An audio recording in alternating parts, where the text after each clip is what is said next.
Hi hello viewers, welcome to my channel Sama foods. ಬೆಳಗ್ಗಿನ ತಿಂಡಿಗೆ ಅವಸರಕ್ಕೆ ಬೇಗ ಆಗೋ ಥರ ಮತ್ತು ರುಚಿಯಾದ ಲಂಚ್ ಬಾಕ್ಸ್ಗೂ ಹಾಕಿ ಕಳಿಸ್ಬೋದಾದಂಥ ಟೇಸ್ಟಿ ಬ್ರೇಕ್ಫಾಸ್ಟ್ ರೆಸಿಪಿನ ಶೇರ್ ಮಾಡ್ತಾ ಇದ್ದೀನಿ. ಕ್ಯಾಬೇಜ್ ಪರೋಟ. ಬರೀ ಕ್ಯಾಬೇಜ್ ಪರೋಟ ಅಲ್ಲ, ಬೇರೆ ಯಾವುದೇ ಪರೋಟ ಮಾಡಿದ್ರೂ ಪರ್ಫೆಕ್ಟಾಗಿ ಬರೋದಕ್ಕೆ ನಾನು ಯಾವ್ಯಾವ ಟಿಪ್ಸನ್ನು ಫಾಲೋ ಮಾಡ್ತೀನಿ ಅನ್ನೋದನ್ನು ಶೇರ್ ಮಾಡಿದ್ದೀನಿ. ವಿಡಿಯೋ ತುಂಬ ಇಂಟ್ರೆಸ್ಟಿಂಗ್ ಆಗಿದೆ. ವಿಡಿಯೋನ ಪೂರ್ತಿಯಾಗಿ ಸ್ಕಿಪ್ ಮಾಡದೆ ನೋಡಿ. ಮೊದಲಿಗೆ ಪರ್ಫೆಕ್ಟಾಗಿ ಉಬ್ಬಿ ಬರುವಂಥ ಸಾಫ್ಟ್ ಪರೋಟ ಮಾಡೋದಕ್ಕೆ ಒಳ್ಳೆ ಕ್ವಾಲಿಟಿಯ ಗೋಧಿ ಹಿಟ್ಟು ಬೇಕಾಗತ್ತೆ. ನಾನು ಯಾವತ್ತೂ ರೆಡಿಮೇಡ್ ಗೋಧಿ ಹಿಟ್ಟನ್ನು ಬಳಸೋದು ತುಂಬ ಕಡಿಮೆ. ಹೊರಗಡೆ ಒಳ್ಳೆ ಕ್ವಾಲಿಟಿ ಗೋಧಿಯನ್ನು ತಗೊಂಡು ಮಿಲ್ಲಲ್ಲಿ ಪುಡಿ ಮಾಡಿಸ್ಕೊಂಡ್ಬಂದು ಇಟ್ಕೊಂಡಿರ್ತೀನಿ. ಇದೇ ಹಿಟ್ಟಲ್ಲಿ ಪರೋಟ ಮಾಡ್ತೀನಿ, ಸೂಪರಾಗಿ ಬರುತ್ತೆ. ಇದನ್ನು 1.5 ಚಮಚ ಆಗುವಷ್ಟು ಗೋಧಿ ಹಿಟ್ಟು, ಸ್ವಲ್ಪ ಉಪ್ಪು ಸೇರಿಸಿ ನೀಟಾಗಿ ಡ್ರೈ ಮಿಕ್ಸ್ ಮಾಡ್ಕೊಳ್ತಾ ಇದ್ದೀನಿ. ಚಪಾತಿ ಮಾಡೋದಕ್ಕೆ ನೀವು ಯಾವಾಗಲೂ ರೆಡಿಮೇಡ್ ಹಿಟ್ಟನ್ನೇ ಬಳಸ್ತೀರಾ ಅನ್ನೋದಾದರೆ ಒಂದು ಸಲ ಈ ಥರ ಗೋಧಿನ ತಗೊಂಡು ಮಿಲ್ಲಲ್ಲಿ ಪುಡಿ ಮಾಡಿಸ್ಕೊಂಡು ಬಂದು ನೋಡಿ.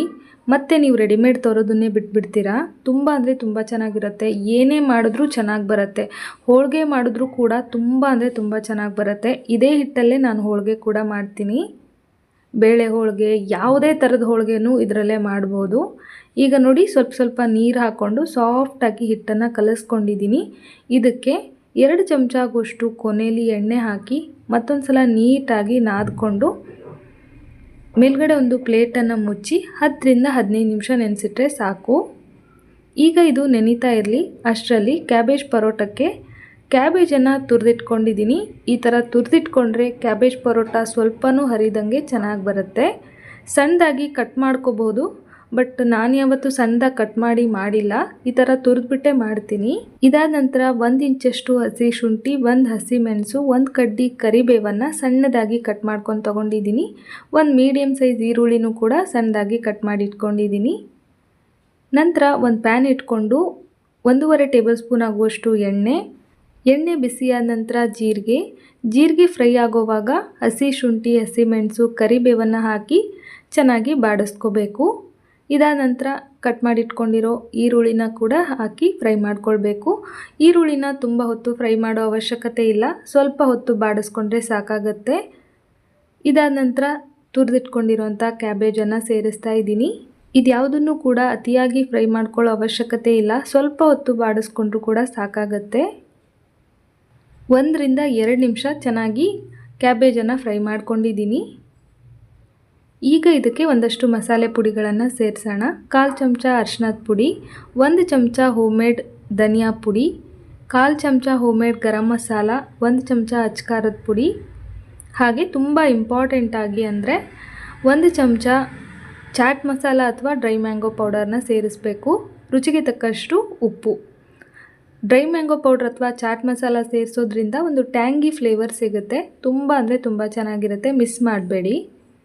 ಅವೆರಡೂ ಇಲ್ಲ ಅಂದರೆ ಸ್ವಲ್ಪ ಟೊಮ್ಯಾಟೊ ಸಾಸ್ ಅಥವಾ ನಿಂಬೆ ರಸನ ಕೂಡ ಸೇರಿಸ್ಬೋದು.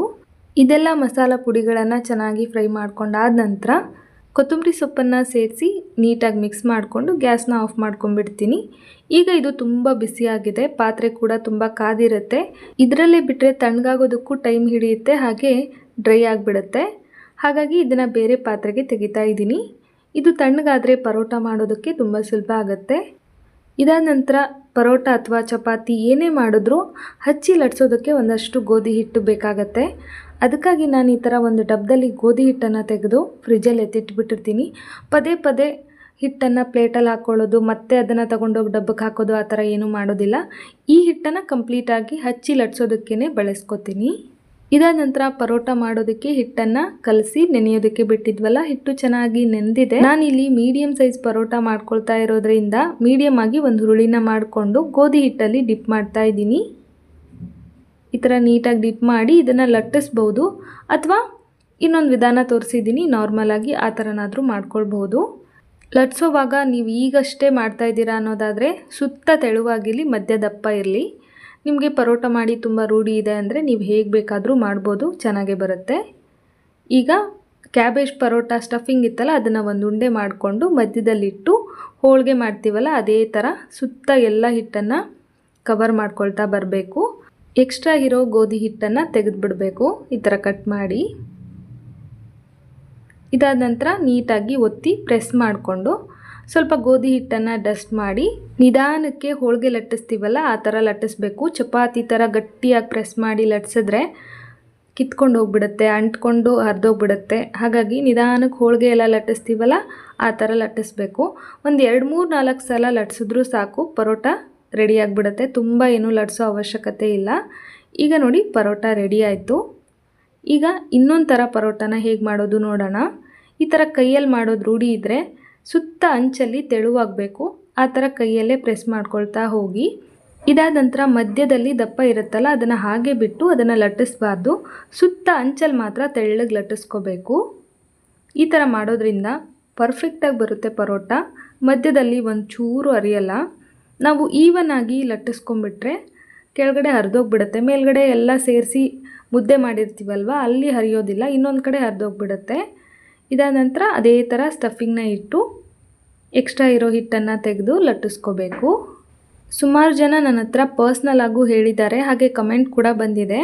ನಾನು ನಿಮ್ಮ ವಿಡಿಯೋ ನೋಡಿ ಪರೋಟ ಮಾಡಿದೆ, ಟೇಸ್ಟ್ ತುಂಬ ಚೆನ್ನಾಗಿ ಬಂತು, ಆದರೆ ಹರಿದೋಗುತ್ತೆ ಅಂತಲೇ ಹೇಳ್ತಾರೆ. ಆ ಥರ ಏನೂ ಹರಿದೋಗೋದಿಲ್ಲ, ಗಾಬರಿ ಮಾಡ್ಕೊಳ್ಬೇಡಿ, ಈಸಿಯಾಗಿರುತ್ತೆ. ಅಂಥ ಕಷ್ಟದ ಕೆಲಸ ಏನೂ ಅಲ್ಲ, ಆರಾಮಾಗಿ ಮಾಡಿ. ಒಂದು ಸಲ ಬಂದಿಲ್ಲ ಅಂದರೂ ಇನ್ನೊಂದು ಸಲ ಬರುತ್ತೆ, ಟ್ರೈ ಮಾಡಿ. ಒಂದು ಸಲ ಹರಿದೋಯ್ತು ಚೆನ್ನಾಗಿ ಬಂದಿಲ್ಲ ಅಂತ ಮತ್ತೆ ಬಿಟ್ಟರೆ ಅದು ನಿಮ್ಗೆ ಯಾವತ್ತೂ ಬರೋದೇ ಇಲ್ಲ ಅಷ್ಟೇ. ಈಗ ಪರೋಟ ರೆಡಿ ಮಾಡಿದ್ದಾಯಿತು. ಕಬ್ಬಿಣದ ಹಂಚನ್ನು ಬಿಸಿ ಮಾಡಿದ್ದೆ, ಅದಕ್ಕೆ ಸ್ವಲ್ಪ ಎಣ್ಣೆ ಹಾಕಿ ನೀಟಾಗಿ ಸವರಿ ಅದರ ಮೇಲ್ಗಡೆ ಪರೋಟ ಹಾಕಿ 2 ಕಡೆ ಬೇಯಿಸ್ಕೋಬೇಕು. ಈ ಥರ ಎಣ್ಣೆ ಹಾಕಿ ಬೇಯಿಸ್ಕೊಳ್ತಾ ಇದ್ದೀನಿ. ಎಣ್ಣೆ ಬೇಡ ಅಂದರೆ ತುಪ್ಪ ಅಥವಾ ಬೆಣ್ಣೆ ಕೂಡ ಹಾಕ್ಬೋದು, ಅದು ಕೂಡ ಚೆನ್ನಾಗಿರುತ್ತೆ. ಫ್ರೆಂಡ್ಸ್, ನೀವೇನಾದರೂ ನಮ್ಮ ಚಾನಲ್ನ ಫಸ್ಟ್ ಟೈಮ್ ವಿಸಿಟ್ ಮಾಡ್ತಾ ಇದ್ದರೆ ಪ್ಲೀಸ್ ನಮ್ಮ ಚಾನಲ್ನ ಸಬ್ಸ್ಕ್ರೈಬ್ ಮಾಡ್ಕೊಳ್ಳಿ, ಸಪೋರ್ಟ್ ಮಾಡಿ. ಹಾಗೆ ವಿಡಿಯೋ ಇಷ್ಟ ಆದರೆ ಒಂದು ಲೈಕ್ ಸಹ ಮಾಡಿ. ನೋಡ್ತಾ ಇರ್ಬೋದು ಪರೋಟ ಉಬ್ಬಿ ಬರ್ತಾ ಇದೆ. ತುಂಬ ಅಂದರೆ ತುಂಬ ಸಾಫ್ಟಾಗಿರುತ್ತೆ, ಯಾಕಂದರೆ ಗೋಧಿ ಹಿಟ್ಟು ಚೆನ್ನಾಗಿದೆ ಅಲ್ವಾ. ಗೋಧಿ ಹಿಟ್ಟು ಚೆನ್ನಾಗಿದ್ದಾಗ ಪರೋಟ ಕೂಡ ತುಂಬ ಸಾಫ್ಟಾಗಿ ಚೆನ್ನಾಗಿ ಬರುತ್ತೆ. ಈಗ ನೋಡಿ 2 ಬದಿನಲ್ಲಿ ನೀಟಾಗಿ ಬೇಯಿಸಿ ತಗೊಂಡಿದ್ದೀನಿ. ನೋಡ್ತಾ ನೋಡ್ತಾ ಕ್ಯಾಬೇಜ್ ಪರೋಟ ರೆಡಿ ಆಗೇ ಹೋಯಿತು. ತುಂಬ ಸಿಂಪಲ್ ರೆಸಿಪಿ ಇದೆ, ಕಡಿಮೆ ಕ್ವಾಂಟಿಟಿನಲ್ಲಾದರೂ ಒಂದು ಸಲ ಮಾಡಿ ನೋಡಿ, ಖಂಡಿತವಾಗ್ಲೂ ಇಷ್ಟ ಆಗುತ್ತೆ. ಇದ್ರ ಜೊತೆಗೆ ಹೋಮ್ ಮೇಡ್ ಟೊಮ್ಯಾಟೊ ಕೆಚಪ್ನ ಸರ್ವ್ ಮಾಡ್ತಾ ಇದ್ದೀನಿ. ಇದನ್ನು ಆಲ್ರೆಡಿ ವಿಡಿಯೋ ಮಾಡಿ ಶೇರ್ ಮಾಡಿದ್ದೀನಿ, ಬೇಕು ಅಂದರೆ ಚಾನಲಲ್ಲಿದೆ, ಚೆಕ್ ಮಾಡ್ಕೊಳ್ಳಿ. ಬೇಡ ಅಂದರೆ ಮೊಸರು ಜೊತೆಗೂ ಕೂಡ ಇದನ್ನು ತಿನ್ಬೋದು, ತುಂಬ ಅಂದರೆ ತುಂಬ ಚೆನ್ನಾಗಿರುತ್ತೆ. ಐ ಹೋಪ್ ಇವತ್ತಿನ ಈ ವಿಡಿಯೋ ನಿಮ್ಮೆಲ್ಲರಿಗೂ ಇಷ್ಟ ಆಯಿತು ಅಂದ್ಕೊಳ್ತೀನಿ. ಇಷ್ಟ ಆಗಿದ್ದರೆ ಒಂದು ಲೈಕ್ ಮಾಡೋದನ್ನು ಮರಿಬೇಡಿ. ಮುಂದಿನ ವಿಡಿಯೋದಲ್ಲಿ ಮತ್ತೆ ಸಿಗ್ತೀನಿ. Bye friends, thank you so much.